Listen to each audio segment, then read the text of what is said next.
तो हम लोग बहुत दिनों से सोच रहे थे कि दिल्ली का नेशनल ज़ू देखने जाएंगे और नित्या भी बहुत एक्साइटेड थी। तो हम लोगों ने यहाँ पे एक ऑटो बुक किया था जो 150 में ले जाएगा आपको मयूर विहार से डायरेक्ट दिल्ली नेशनल ज़ू। और नित्या बहुत एंजॉय कर रही थी। वहाँ पहुँच के जब ग्रीनरी देखे तो मुझे भी बहुत अच्छा लगा, काफ़ी ग्रीनरी था। और दिल्ली जैसे शहर में अगर आप रहते हो और इस तरह की जगह में जाते हो तो you will feel so blessed. और यहाँ पे क्योंकि जू का जो लोकेशन है प्रीमाइसेस वो बहुत लंबा होता है, तो अभी इस तरह का गाड़ी वहाँ पे रेंट कर सकते हैं जो कि 17 ईच चार्ज करता है। और बहुत मज़ा आएगा। फिर ये आपको जो एग्जैक्ट लोकेशन वहाँ छोड़ देगा। तो यहाँ पे हम लोगों ने बहुत सारे बर्ड्स को देखा। नित्या बहुत एंजॉय कर रही थी, इसको बहुत मज़ा आ रहा था।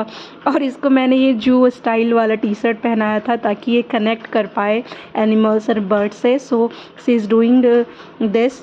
और ये यहाँ पे अपने पापा के साथ थी और बहुत अम्यूज़मेंट के साथ देख रही थी ये इतने सारे ट्रीज़ को, बहुत अच्छा लग रहा था। और यहाँ पे ये जो थे बारहसिंगा, और यहाँ पे एक मेज़रमेंट वाला था जिसमें अपने आप को इसने रखा था। फिर हम लोगों ने यहाँ पे स्नैक डिपार्टमेंट गए। फिर स्नैक में जो यहाँ पे इंडियन रॉक पाइथन था ये बहुत ही ह्यूज था। और यहाँ पे ये भी एक तरह का काइंड ऑफ पाइथन है जिसे नित्या ने देखा, हम लोगों भी ने देखा। ये इंडियन रॉक पाइथन है, ये बहुत कॉलोसल था और 2 ही थे शायद, ज़्यादा तो नहीं है। अभी भी यहाँ पे कुछ सुधार करने की ज़रूरत है। बहुत सारे चीज़ था जो बहुत डिलापिटेड सिचुएशन में था। और फिर ये हम लोग यहाँ पे ओपन प्लेसेस में आ गए और ये इसको समझ नहीं आ रहा था कि अब क्या करें, तो ये अपने आप ही वॉक करने लगी थी, गोदी में भी नहीं आ रही थी, खुद से बहुत वॉलेंटरी चल रही थी। फिर यहाँ पे ये क्रोकोडाइल भी था, 2 तरह के क्रोकोडाइल थे। और यहाँ पे ये तेंदुआ सबसे प्यारा लगा देखने में क्योंकि ये काफ़ी नज़दीक से हम लोगों को देखने को मिल रहा था। काफ़ी भीड़ भी था और बेबीज़ को स्टेयरिंग किए जा रही थी और मुझे भी ये अच्छा लगा था देखने में। आप लोग जा सकते हैं यहाँ पे और इन्जॉय कर सकते हैं। और अगर आप जब दिल्ली में रहते हो इतना कैओटिक सिटी में, तो आपको एक बार तो जाना ही चाहिए यहाँ पे।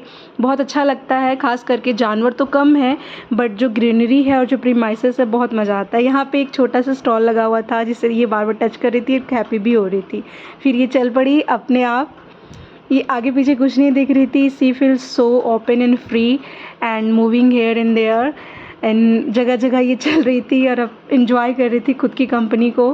और फिर अगेन ये यहाँ आ जाती है और फिर ये पापा के साथ ये थक जाती है काफ़ी, तो पापा इसको गोदी उठा लेते हैं, इसको मज़ा आता है। फिर हम लोगों ने यहाँ पे ये बर्ड्स जो है उसको देखा और फिर कुछ फ़ोटो क्लिक करवाई नित्या। और फिर एक ये ध्यान से देख रही है इस बर्ड्स को। यहाँ पे आप देख सकते हैं ये शायद पेशेंट थे।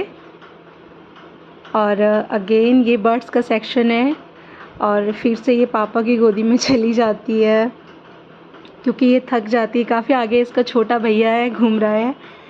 और यहाँ पे देखिए तरह तरह के पैरट थे, इसको बोलते हैं Macau and she start steering at Macau. और हम लोग यहाँ देख रहे थे इजिप्टियन बर्ड्स भी था जो बहुत ढूंढने पे नहीं मिल रहा था। लास्ट में पता चला ये बहुत ऊपर बैठा हुआ था। फिर ये इसको क्या बोलते हैं, हाँ इसको गेंडा बोलते हैं शायद, हाँ वो। ये 2 ही थे यहाँ पे और काफ़ी बंदर आगे पीछे हो रहे थे, नाच रहे थे बंदर। मुझे तो सबसे प्यारा ये ग्रीनरी लग रहा था क्योंकि एनिमल्स बहुत कम है यहाँ पे और फिर भी जाने लायक है, आप जा सकते हैं। मैं तो इसको रिकमेंड करूँगी कि बच्चा अगर आपका छोटा बेबी है तो you can go there and enjoy also.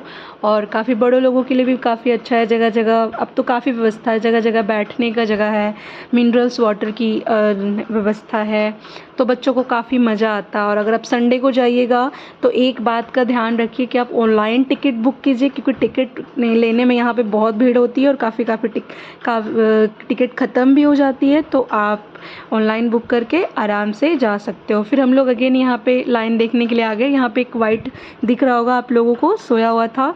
Again नित्या फिर से यहाँ पे आ गई है, इसको बहुत मज़ा आ रहा था, बार बार यहाँ आई जा रही थी। तो थैंक यू फॉर